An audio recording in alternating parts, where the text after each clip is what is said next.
हाँ जी फ्रेंड्स, ਅੱਜ ਦੀ ਜਿਹੜੀ ਮੇਰੀ ਇਹ ਵੀਡੀਓ ਹੈ ਛੋਟੀ ਜੀ, ਇਹ ਉਹਨਾਂ ਬੱਚਿਆਂ ਦੀ ਬਹੁਤ ਹੈਲਪ ਕਰੂਗੀ ਜਿਨ੍ਹਾਂ ਬੱਚਿਆਂ ਨੂੰ ਸੀਟੈਟ ਦੇ ਪੇਪਰ ਦਾ ਸਟਰਕਚਰ ਨਹੀਂ ਪਤਾ। ਅਸੀਂ ਹੁਣ ਸਾਨੂੰ ਜਿਹੜਾ ਇੱਕ ਤਾਂ ਸਾਨੂੰ ਆਉਂਦਾ ਵਾ ਕਾਮਨ ਕੁਐਸਚਨ ਪੇਪਰ ਹਨਾ, ਉਹਦੇ ਵਿੱਚ ਸਾਨੂੰ ਇੱਕ ਕੁਐਸਚਨ ਮਿਲਦਾ ਵਾ ਕਾਮਨ ਕੁਐਸਚਨ ਪੇਪਰ ਹਨਾ। ਕਾਮਨ ਕੁਐਸਚਨ ਪੇਪਰ ਜਿਹੜਾ ਹੁੰਦਾ ਵਾ ਹਨਾ, ਤੇ ਇੱਕ ਹੁੰਦਾ ਵਾ ਸਾਨੂੰ ਜਿਹੜਾ ਸਾਡੇ ਟੀਚਿੰਗ ਸਬਜੈਕਟ ਹੁੰਦੇ ਆ ਹਨਾ, ਜਿਹੜੇ ਸਾਡੇ ਟੀਚਿੰਗ ਸਬਜੈਕਟ ਹੁੰਦੇ ਆ। ਠੀਕ ਆ, ਹੁਣ ਦੇਖੋ ਕਾਮਨ ਕੁਐਸਚਨ ਪੇਪਰ ਜਿਹੜਾ ਵਾ ਟੀਚਿੰਗ ਸਬਜੈਕਟ ਜਿਹੜਾ ਹੋਊਗਾ ਸਾਡਾ SST ਹੋਊਗਾ। ਠੀਕ ਆ, ਕਈਆਂ ਦਾ ਮੈਥ ਹੋਊਗਾ, ਕੁਛ ਇਸ ਤਰੀਕੇ ਨਾਲ ਜਿਹੜਾ ਸਾਨੂੰ 60 ਨੰਬਰ ਦਾ ਆਉਂਦਾ। ਹੁਣ ਤੁਸੀਂ ਜਿਹੜੀ ਚੀਜ਼ ਦੇ ਵਿੱਚ ਕਨਫਿਊਜ਼ ਹੁੰਦੇ ਹੋ ਉਹ ਇਹ ਆ ਲੈਂਗੁਏਜ 1 ਲੈਂਗੁਏਜ 2। ਠੀਕ ਹੈ, ਇਹ ਹੈ ਕਿ ਬਹੁਤ ਸਾਰੇ ਬੱਚੇ ਮਤਲਬ ਇੰਨੇ ਕੁ ਭੋਲੇ ਆ ਕਿ ਉਹਨਾਂ ਨੂੰ ਨਹੀਂ ਪਤਾ। ਇੱਧਰ ਦੇਖੋ, ਇੱਕ ਤਾਂ ਸਾਨੂੰ ਜਿਹੜਾ ਕੁਐਸਚਨ ਪੇਪਰ ਮਿਲੂਗਾ ਉਹਦੇ ਵਿੱਚ ਲਿਖਿਆ ਹੋਊਗਾ ਪੰਜਾਬੀ ਲੈਂਗੁਏਜ 1, ਇੱਕ ਲਿਖਿਆ ਹੋਊਗਾ ਪੰਜਾਬੀ ਲੈਂਗੁਏਜ 2, ਇੱਕ ਕੀ ਲਿਖਿਆ ਹੋਊਗਾ ਪੰਜਾਬੀ ਲੈਂਗੁਏਜ 2। ਇੱਕ ਤਾਂ ਤੁਸੀਂ ਇਹਦੇ ਵਿੱਚ ਕਨਫਿਊਜ਼ ਹੁੰਦੇ ਕਿਵੇਂ, ਕਿਉਂਕਿ ਤੁਸੀਂ ਲੈਂਗੁਏਜ ਕੀ ਭਰੀ ਆ ਜਦੋਂ ਤੁਸੀਂ ਫਾਰਮ ਭਰਿਆ ਪੰਜਾਬੀ। ਇੱਥੇ ਜਦੋਂ ਤੁਸੀਂ ਪੇਪਰ 'ਚ ਬੈਠਦੇ ਹੋ ਤੁਸੀਂ ਕਨਫਿਊਜ਼ ਹੋ ਜਾਂਦੇ ਆ ਵੀ ਤੁਸੀਂ ਪੰਜਾਬੀ ਲੈਂਗੁਏਜ 1 ਅਟੈਂਪਟ ਕਰਨੀ ਕਿ 2 ਕਰਨੀ ਹੈ। ਠੀਕ ਆ, ਉਸ ਤੋਂ ਬਾਅਦ ਅਗਲੀ ਲੈਂਗੁਏਜ ਦੀ ਗੱਲ ਕਰੀਏ, ਇੱਕ ਹੁੰਦੀ ਆ ਹਿੰਦੀ ਲੈਂਗੁਏਜ 1, ਹਿੰਦੀ ਲੈਂਗੁਏਜ 1, ਇੱਕ ਆਪਣੀ ਹੁੰਦੀ ਆ ਹਿੰਦੀ ਲੈਂਗੁਏਜ 2। ਹੁਣ ਤੁਸੀਂ ਇਹਦੇ ਵਿੱਚ ਵੀ ਬੜਾ ਕਨਫਿਊਜ਼ ਹੁੰਦੇ ਆ ਕਿ ਜੇਕਰ ਤੁਸੀਂ ਪਹਿਲੀ ਲੈਂਗੁਏਜ ਤੁਸੀਂ ਪੰਜਾਬੀ ਭਰੀ ਤੇ ਤੁਸੀਂ ਦੂਜੀ ਲੈਂਗੁਏਜ ਭਰੀ ਹਿੰਦੀ, ਤੁਸੀਂ ਕਨਫਿਊਜ਼ ਹੋ ਜਾਂਦੇ ਹੋ ਕਿ ਤੁਸੀਂ ਆਹ ਵਾਲੀ ਹਿੰਦੀ ਅਟੈਂਪਟ ਕਰਨੀ ਆ ਕਿ ਆਹ ਵਾਲੀ ਕਰਨੀ। ਹੈਗੇ ਸਾਰੇ 30 ਨੰਬਰ ਦੇ ਆ ਵੀ 30 ਦੀ ਆ, ਆ ਵੀ 30 ਦੀ ਆ, ਆ ਵੀ 30, ਆ ਵੀ 30। ਤੁਸੀਂ ਕਨਫਿਊਜ਼ ਹੋ ਜਾਂਦੇ ਆ ਕਿਉਂਕਿ ਆਪਾਂ ਲੈਂਗੁਏਜ ਕਰਨੀਆਂ ਹੁੰਦੀਆਂ ਵਾ 2, ਯਾਨੀ ਕਿ ਆਪਾਂ ਇੱਥੇ ਗੱਲ ਕਿਹਦੀ ਕਰ ਰਹੇ ਆ ਸੀਟੈਟ ਦੀ। ਆਪਾਂ 2 ਲੈਂਗੁਏਜ ਜਿਹੜੀਆਂ ਉਹ ਚੂਜ਼ ਕਰਨੀਆਂ ਹੁੰਦੀਆਂ। ਠੀਕ ਆ, ਤੇ ਇੱਕ ਆਪਣੀ ਲੈਂਗੁਏਜ ਹੁੰਦੀ ਆ ਇੰਗਲਿਸ਼। ਠੀਕ ਆ, ਇੰਗਲਿਸ਼ ਇਹ ਵੀ ਏਦਾਂ ਹੀ ਹੁੰਦੀ ਆ English language 1 and English language 2। ਇੱਥੇ ਵੀ ਤੁਸੀਂ ਕਨਫਿਊਜ਼ ਹੋ ਜਾਂਦੇ ਆ, ਇਹ ਵੀ 30 ਦੀ ਆ, ਇਹ ਵੀ 30 ਦੀ ਆ। ਇੱਥੇ ਵੀ ਤੁਸੀਂ ਕਨਫਿਊਜ਼ ਹੋ ਜਾਂਦੇ ਹੋ ਵੀ ਤੁਸੀਂ ਕਿਹੜੀ, ਜੇਕਰ ਤੁਸੀਂ ਸੈਕੰਡ ਲੈਂਗੁਏਜ ਕੁਝ ਬੱਚੇ ਹਿੰਦੀ ਚੂਜ਼ ਕਰਦੇ ਆ ਤੇ ਕੁਝ ਪੰਜਾਬ ਵਾਲਿਆਂ ਦੀ ਜੇਕਰ ਮੈਂ ਗੱਲ ਕਰਾਂ, ਆਪਾਂ ਫਸਟ ਲੈਂਗੁਏਜ ਪੰਜਾਬੀ ਚੂਜ਼ ਕਰਦੇ। ਵੈਸੇ ਕੋਈ ਕੰਪਲਸ਼ਨ ਨਹੀਂ ਆ ਵੀ ਅਸੀਂ ਪੰਜਾਬੀ ਹੀ ਚੂਜ਼ ਕਰਨੀ, ਵੈਸੇ ਸਾਡਾ ਫਰਜ਼ ਬਣਦਾ ਵੀ ਅਸੀਂ ਪਹਿਲੀ ਲੈਂਗੁਏਜ ਪੰਜਾਬੀ ਹੀ ਚੂਜ਼ ਕਰੀਏ। ਠੀਕ ਆ, ਤੇ ਜੇਕਰ ਪੰਜਾਬ ਵਾਲੇ ਪਹਿਲੀ ਲੈਂਗੁਏਜ ਪੰਜਾਬੀ ਚੂਜ਼ ਕਰਦੇ ਤੇ ਦੂਜੀ ਉਹ ਕੋਈ ਵੀ ਕਰ ਲੈਂਦੇ, ਜਾਂ ਉਹ ਹਿੰਦੀ ਚੂਜ਼ ਕਰ ਲੈਂਦੇ ਜਾਂ ਇੰਗਲਿਸ਼, ਕਿਉਂਕਿ ਆਪਾਂ 2 ਲੈਂਗੁਏਜ ਚੂਜ਼ ਕਰਨੀਆਂ ਹੁੰਦੀਆਂ। ਠੀਕ ਹੈ, ਸਮਝ ਆਈ ਇਸ ਚੀਜ਼ ਦੀ। ਅੱਗੇ ਮੈਂ ਤੁਹਾਨੂੰ ਸਮਝਾਉਣ ਦੀ ਕੋਸ਼ਿਸ਼ ਕਰਦੀ ਆ ਜਿੱਥੇ ਤੁਸੀਂ ਕਨਫਿਊਜ਼ ਹੁੰਦੇ ਹੋ। ਤੁਸੀਂ ਕਨਫਿਊਜ਼ ਕਿੱਥੇ ਹੁੰਦੇ ਹੋ, ਆਹ ਵਾਲੀਆਂ, ਆਹ ਜਿਹੜੀ ਸਾਨੂੰ ਇੱਕ 2 ਲੈਂਗੁਏਜ ਦਾ ਗਰੁੱਪ ਮਿਲਦਾ ਵਾ, ਇਹਨਾਂ ਦੇ ਵਿੱਚ ਕਨਫਿਊਜ਼ ਹੋਣ ਦਾ ਚੱਕਰ ਕੀ ਆ। ਦੇਖੋ ਆਹ ਕੀ ਆ, ਸਾਡੀ ਸੈਂਟਰ ਗਵਰਨਮੈਂਟ। ਠੀਕ ਹੈ, ਇੱਥੇ ਵੀ ਸਾਡੀ ਸਟੇਟ ਗਵਰਨਮੈਂਟ, ਕੋਈ ਪੰਜਾਬ ਆ, ਕੋਈ ਬਿਹਾਰ ਆ, ਕੋਈ ਉੜੀਸਾ ਵਾ, ਕੋਈ ਹਰਿਆਣਾ ਵਾ, ਇਦਾਂ ਕਰਕੇ ਅਲੱਗ-ਅਲੱਗ ਸਟੇਟ ਆ।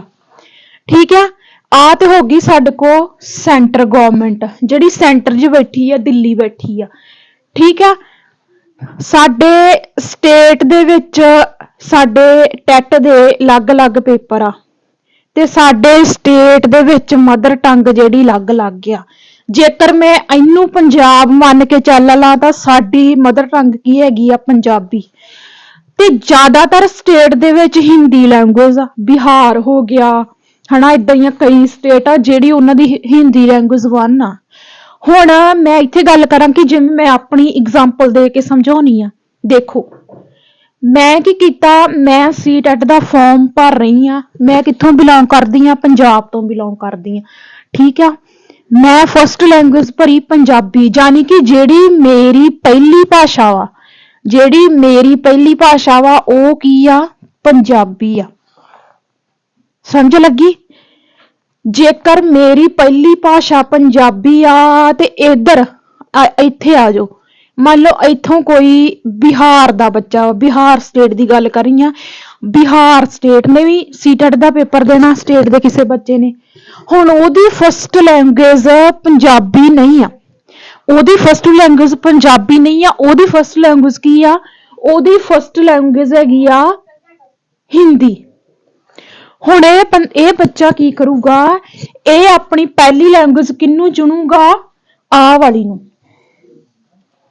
ਠੀਕ ਹੈ। ਹੁਣ ਮੈਂ ਕਿਹੜੀ ਚੁਣੂਗੀ? ਮੈਂ ਆ, ਕਿਉਂਕਿ ਮੈਂ ਕਿੱਥੋਂ ਆ? ਪੰਜਾਬ ਤੋਂ। ਮੈਂ ਕਿੱਥੋਂ ਆ? ਪੰਜਾਬ ਤੋਂ। ਮੈਂ ਆਪਦੀ ਪਹਿਲੀ ਲੈਂਗੁਏਜ ਕਿਹੜੀ ਚੁਣੂਗੀ? ਪੰਜਾਬੀ ਲੈਂਗੁਏਜ 1। ਤੇ ਜਿਹੜਾ ਆ ਬੱਚਾ ਵਾ ਬਿਹਾਰ ਦਾ, ਇਹਦੀ ਮਦਰ ਟੰਗ ਹਿੰਦੀ ਆ। ਠੀਕ ਆ। ਇਹ ਪਹਿਲੀ ਭਾਸ਼ਾ ਕਿਹੜੀ ਚੁਣੂਗਾ? ਜਿੱਥੇ ਲਿਖਿਆ ਹੋਊਗਾ ਹਿੰਦੀ ਲੈਂਗੁਏਜ 1। ਸਮਝ ਲੱਗੀ? ਉਸ ਤੋਂ ਬਾਅਦ ਲੈਂਗੁਏਜ 2 ਦਾ ਕੀ ਮਸਲਾ? ਲੈਂਗੁਏਜ 2 ਦਾ ਮਸਲਾ ਕੀ ਆ? ਦੇਖੋ, ਇੱਕ ਤਾਂ ਆ ਹੋਗੀ ਮੈਂ, ਮੇਰੀ ਮਦਰ ਟੰਗ ਪੰਜਾਬੀ, ਮੈਂ ਪਹਿਲੀ ਭਾਸ਼ਾ ਪੰਜਾਬੀ ਚੁਣ ਲਈ। ਹੁਣ ਆ ਜਿਹੜੀ ਦੂਜੀ ਪੰਜਾਬੀ ਲੈਂਗੁਏਜ ਦਿੱਤੀ, ਇਹ ਕਿੰਨਾ ਲਈ? ਇਹ ਉਹਨਾਂ ਲਈ ਆ। ਵੇਖੋ, ਜਿਵੇਂ ਆ ਕੋਈ ਬਿਹਾਰ ਦਾ ਬੱਚਾ, ਇਹਦੀ ਫਸਟ ਲੈਂਗੁਏਜ ਹੈਗੀ ਆ ਹਿੰਦੀ ਲੈਂਗੁਏਜ। ਠੀਕ ਆ। ਇਹਨੇ ਇਹ ਅਟੈਂਪਟ ਕੀਤੀ।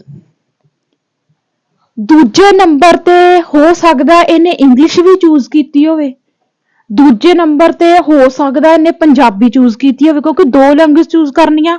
ਜੇ ਮੈਂ ਮੰਨ ਕੇ ਚੱਲਾਂ, ਮੰਨ ਲਓ ਇੱਥੇ ਵੀ ਪੰਜਾਬੀ ਲੈਂਗੁਏਜ ਮੇਰੀ ਪਹਿਲੀ ਭਾਸ਼ਾ ਵਾ, ਮੈਂ ਅਟੈਂਪਟ ਕਰਤੀ। ਮੈਂ ਕੀ ਕੀਤਾ? ਮੈਂ ਅਟੈਂਪਟ ਕਰਤੀ। ਤੇ ਮੈਂ ਦੂਜੀ ਲੈਂਗੁਏਜ ਕਿਹੜੀ ਭਰੀ ਆ? ਸੈਕੰਡ ਲੈਂਗੁਏਜ ਮੈਂ ਪੇਪਰ ਤੇ ਕਿਹੜੀ ਭਰੀ ਆ? ਹਿੰਦੀ ਭਰੀ ਆ। ਠੀਕ ਆ। ਹਿੰਦੀ ਮੇਰੀ ਸੈਕੰਡ ਲੈਂਗੁਏਜ ਆ। ਪਰ ਉੱਥੇ ਮੈਂ ਆ ਵਾਲੀ ਜਿਹੜੀ ਪਹਿਲੀ ਲੈਂਗੁਏਜ ਦਿੱਤੀ ਆ, ਮੈਂ ਉਹ ਅਟੈਂਪਟ ਨਹੀਂ ਕਰੂੰਗੀ। ਮੈਂ ਕਿਹੜੀ ਅਟੈਂਪਟ ਕਰੂੰਗੀ? ਦੂਜੀ। ਕਿਉਂਕਿ ਮੇਰੀ ਪਹਿਲੀ ਭਾਸ਼ਾ ਪੰਜਾਬੀ ਆਉਂਦੀ ਆ ਤੇ ਦੂਜੀ ਮੇਰੀ ਕਿਹੜੀ ਆਉਂਦੀ ਆ? ਹਿੰਦੀ। ਜਿਹੜੀ ਹਿੰਦੀ ਲੈਂਗੁਏਜ 1 ਆ, ਬੱਚੇ ਹਿੰਦੀ ਲੈਂਗੁਏਜ 1 ਉਹ ਬੱਚੇ ਅਟੈਂਪਟ ਕਰਨਗੇ ਜਿਨ੍ਹਾਂ ਨੇ ਆਪਦੀ ਪਹਿਲੀ ਭਾਸ਼ਾ ਹਿੰਦੀ ਫਾਰਮ ਫਿਲ ਕੀਤਾ। ਠੀਕ ਹੈ। ਪਰ ਮੈਂ ਤਾਂ ਪਹਿਲੀ ਭਾਸ਼ਾ ਆਪਣੀ ਪੰਜਾਬੀ ਫਿਲ ਕੀਤਾ ਤੇ ਦੂਜੀ ਲੈਂਗੁਏਜ ਮੈਂ ਚੂਜ਼ ਕੀਤੀ ਹਿੰਦੀ। ਇਸ ਕਰਕੇ ਮੈਂ ਉਹੀ ਅਟੈਂਪਟ ਕਰੂੰਗੀ, ਹਿੰਦੀ ਲੈਂਗੁਏਜ 2। ਸਮਝ ਆ ਗਈ ਨਾ ਸਟਰਕਚਰ ਦੀ? ਇਸੇ ਚੀਜ਼ ਦੇ ਵਿੱਚ ਤੁਸੀਂ ਕਨਫਿਊਜ਼ ਹੁੰਨੇ ਆ। ਠੀਕ ਆ। ਉਸ ਤੋਂ ਬਾਅਦ ਰਹੀ ਗੱਲ ਇੰਗਲਿਸ਼ ਦੀ। ਜਿਹੜਾ ਹਿੰਦੀ ਤੇ ਇੰਗਲਿਸ਼ ਆ, ਠੀਕ ਆ, ਜਿਹੜਾ ਆਪਣਾ ਹਿੰਦੀ ਤੇ ਇੰਗਲਿਸ਼ ਵਾਲਾ ਕਨਸੈਪਟ ਆ, ਮਤਲਬ 2 ਲੈਂਗੁਏਜ ਚੂਜ਼ ਕਰਨੀਆਂ ਹੁੰਦੀਆਂ। ਕੁਝ ਬੱਚੇ ਜਿਨ੍ਹਾਂ ਦੀ ਹਿੰਦੀ ਦੇ ਵਿੱਚ ਵਧੀਆ ਪਕੜ ਹੁੰਦੀ ਆ, ਉਹ ਹਿੰਦੀ ਚੂਜ਼ ਕਰ ਲੈਂਦੇ ਆ ਤੇ ਕਈ ਇੰਗਲਿਸ਼ ਵੀ ਚੂਜ਼ ਕਰ ਲੈਂਦੇ ਆ। ਸਾਡੀ ਚੋਇਸ ਹੁੰਦੀ ਆ। ਹੁਣ ਇਸੇ ਤਰ੍ਹਾਂ ਹੀ ਕਈ ਬੱਚੇ ਕੀ ਕਰਦੇ ਆ, ਜਿਨ੍ਹਾਂ ਨੇ ਇੰਗਲਿਸ਼ ਫਸਟ ਲੈਂਗੁਏਜ ਦੇ ਵਿੱਚ ਚੂਜ਼ ਕੀਤੀ ਹੁੰਦੀ ਆ, ਉਹ ਕੀ ਅਟੈਂਪਟ ਕਰਨਗੇ? ਹਿੰਦੀ ਲੈਂਗੁਏਜ 1। ਠੀਕ ਆ। ਹੁਣ ਜਿਨ੍ਹਾਂ ਬੱਚਿਆਂ ਦੀ ਮਦਰ ਟੰਗ ਹਿੰਦੀ ਆ, ਫਸਟ ਲੈਂਗੁਏਜ ਉਹਨਾਂ ਨੇ ਹਿੰਦੀ ਭਰੀ ਆ ਤੇ ਦੂਜੀ ਲੈਂਗੁਏਜ ਉਹਨਾਂ ਨੇ ਕੀ ਭਰੀ ਆ? ਇੰਗਲਿਸ਼ ਭਰੀ ਆ। ਤੇ ਉਹ ਫਿਰ ਪਹਿਲੇ ਨੰਬਰ ਤੇ ਇੰਗਲਿਸ਼ ਨਹੀਂ ਅਟੈਂਪਟ ਕਰਨਗੇ, ਉਹ ਦੂਜੇ ਨੰਬਰ ਵਾਲੀ ਇੰਗਲਿਸ਼ ਅਟੈਂਪਟ ਕਰਨਗੇ। ਸਮਝ ਲੱਗ ਗਈ? ਇਹ ਆ ਸਟਰਕਚਰ। ਹੋਪ ਸੋ ਤੁਹਾਨੂੰ ਸਮਝ ਲੱਗ ਗਈ ਹੋਊਗੀ। ਮੈਂ ਹੋਰ ਥੋੜਾ ਜਿਹਾ ਕਲੈਰੀਫਾਈ ਕਰਨ ਦੀ ਕੋਸ਼ਿਸ਼ ਕਰਦੀ ਹਾਂ ਇੱਕ ਐਗਜ਼ਾਮਪਲ ਦੇ ਕੇ। ਜਿਹੜਾ ਸਾਡਾ ਪਿੱਛੇ ਸੀਟੈਟ ਦਾ ਪੇਪਰ ਹੋ ਕੇ ਹਟਿਆ ਵਾ, ਮੈਂ ਵੀ ਬੈਠੀ ਸੀ ਹਾਲ 'ਚ, ਪੇਪਰ ਸੀ ਮੇਰਾ ਵੀ। ਤੇ ਜਿਹੜੇ ਹਾਲ 'ਚ ਮੈਂ ਬੈਠੀ ਸੀ ਪੇਪਰ ਦੇਣ, ਉਸ ਹਾਲ ਦੇ ਵਿੱਚ 30 ਤੋਂ 35 ਬੱਚੇ ਹੋਣਗੇ ਟੋਟਲ। ਠੀਕ ਆ। ਉਹਦੇ ਵਿੱਚ ਹਾਲ ਦੇ ਵਿੱਚ 15 ਕੁੜੀਆਂ ਨੇ ਆਪਣਾ ਪੇਪਰ ਗਲਤ ਅਟੈਂਪਟ ਕਰਤਾ, ਐਸੇ ਗਲਤੀ ਕਰਕੇ, ਕਿਉਂਕਿ ਉਹਨਾਂ ਨੂੰ ਸਟਰਕਚਰ ਨਹੀਂ ਸੀ ਪਤਾ। ਹੁਣ ਉਹਨਾਂ ਵਿੱਚੋਂ ਜਿਹੜੀਆਂ ਮੇਰੇ ਲਾਗੇ ਕੁੜੀਆਂ ਬੈਠੀਆਂ ਸੀ, ਉਹਨਾਂ ਵਿੱਚੋਂ ਕੁੜੀ ਨੇ ਕੀ ਕੀਤਾ ਕਿ ਉਹਦੀ ਪਹਿਲੀ ਲੈਂਗੁਏਜ ਹੈਗੀ ਪੰਜਾਬੀ ਲੈਂਗੁਏਜ 1, ਜਿਹੜੀ ਉਹਨੇ ਪਹਿਲੀ ਲੈਂਗੁਏਜ ਚੂਜ਼ ਕੀਤੀ। ਠੀਕ ਆ। ਉਹਨੇ ਆ ਵਾਲੀ ਪੰਜਾਬੀ ਲੈਂਗੁਏਜ 1 ਚੂਜ਼ ਕਰਨੀ ਸੀ, ਪਰ ਉਹਨੇ ਅਟੈਂਪਟ ਕਿਹੜੀ ਕਰਤੀ? ਪੰਜਾਬੀ ਲੈਂਗੁਏਜ 2।